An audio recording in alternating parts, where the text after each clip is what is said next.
Hello, I'm Stacy Sanders, and I'm the Director of Chaplains and Bereavement Services at Hospice of East Texas. My wife and I moved here about 5 years ago to be closer to my parents. My day starts kind of early here, and I come in and sit down in front of a computer, and I spend time processing emails and secure messages to learn about the needs of the patients and families that we serve that are in a 23 county area. And so we have chaplains all throughout all of those areas that are serving patients and families, and we also serve patients and families here at Home Place.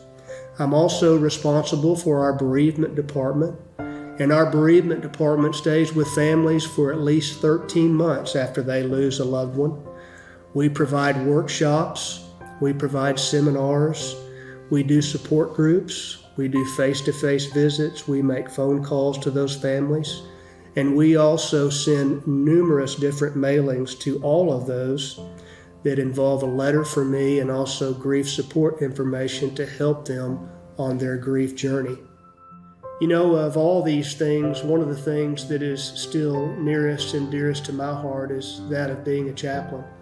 And I had the privilege of seeing 10, 15, sometimes 20 different patients and their families here at our inpatient unit.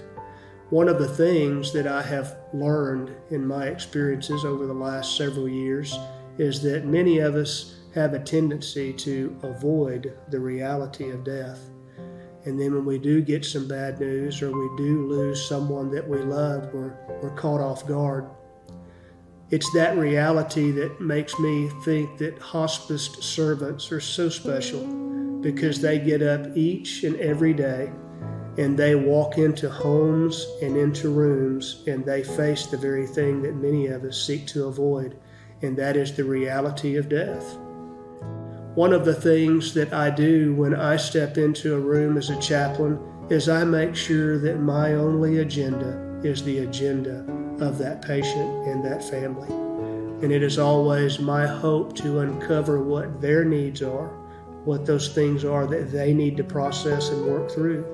And then we do that based on their values, based on their life view, based on their faith, and based on their belief system. One of the things that I'm often reminded of is we had an individual who was on service here at our inpatient unit, and we uncovered that his greatest desire was to see his daughter graduate. And the reality is that he was not going to be able to see that.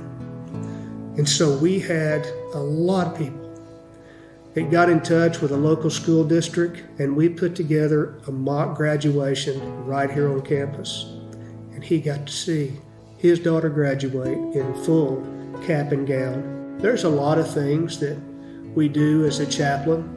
One of them sounds kind of strange, but it really is one of the most important things, and it's called touch. We actually call it the ministry of touch. It's not something that we ever do without asking permission first. I always say, would it be okay if I hugged your neck?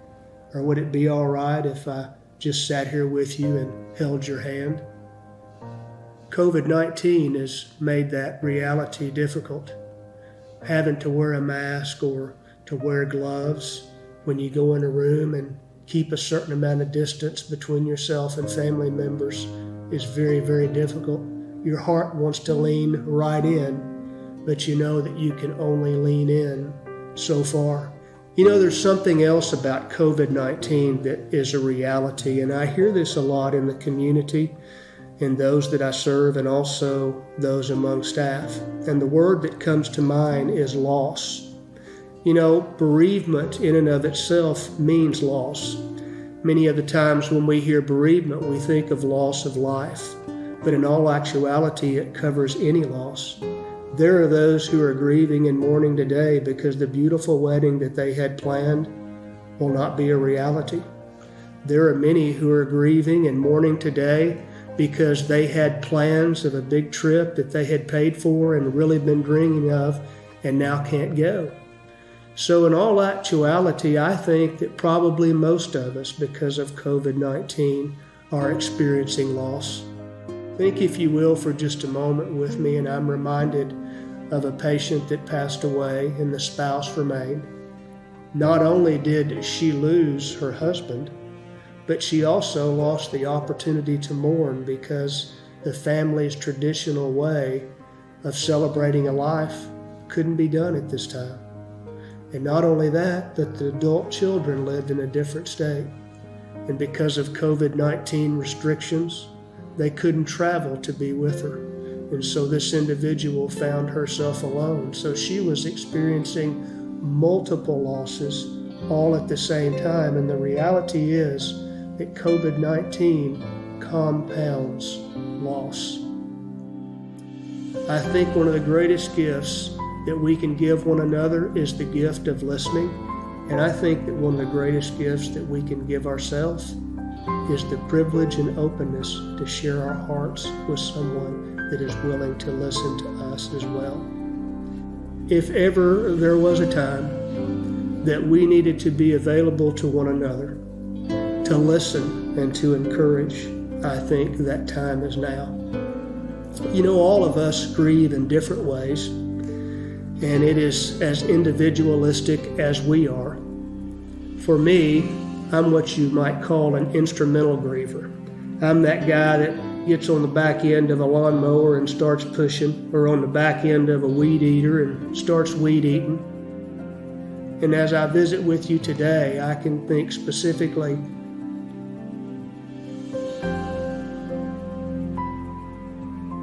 of the loss of my best friend. And the way I processed that is I'm a Jeeper, so I got in my Jeep and rolled all the windows down, and I did what he and I used to do together all the time. We'd get in that Jeep and we'd ride farm roads and county roads, and we'd talk and visit and process. He can't ride with me anymore, but that's still a special time, and it's a special way for me to process the reality of his loss and also the feelings that I have in regards to that loss as well.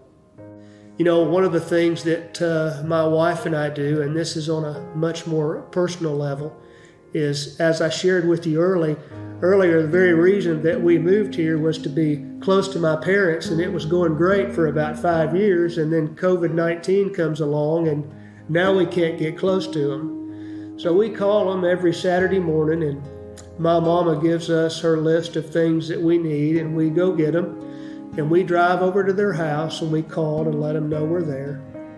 And they watch out the window as we put those groceries on the front porch, and then we walk around to the back porch because we can see all the way through the house. And we watch them carry the groceries in and put them up. And then they get a cup of coffee and sit down at the kitchen table, and we visit back and forth through the window. And it's a special time, but with all that's in me, I want to go in and hug their necks. You know, and visiting with them like that through the window has kind of opened the door for something here at Hospice of East Texas that I've started doing. I kind of refer to myself as the window talker. We've got a building or two, one in particular that houses our accounting staff and our human relations staff and also our education staff. And basically that building is closed off except for emergencies only. So that window talking that I do with my mom and dad, I do here at Hospice of East Texas too.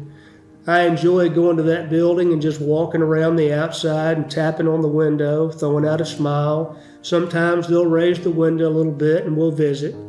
But most of the time, almost every time, it brings a smile and it brings laughter. You know, I have come to the conclusion because of COVID-19 and the way that it has changed things in our world today. There's some things that we have valued that aren't going to be near as valuable, and there's some things that are going to be a lot more valuable. The value of hugging my parents has soared, and I look forward to the day when I can walk in that house and hug their neck. I think that material possessions will not hold the value that they once did, and that relationships and human connection will become much more valuable.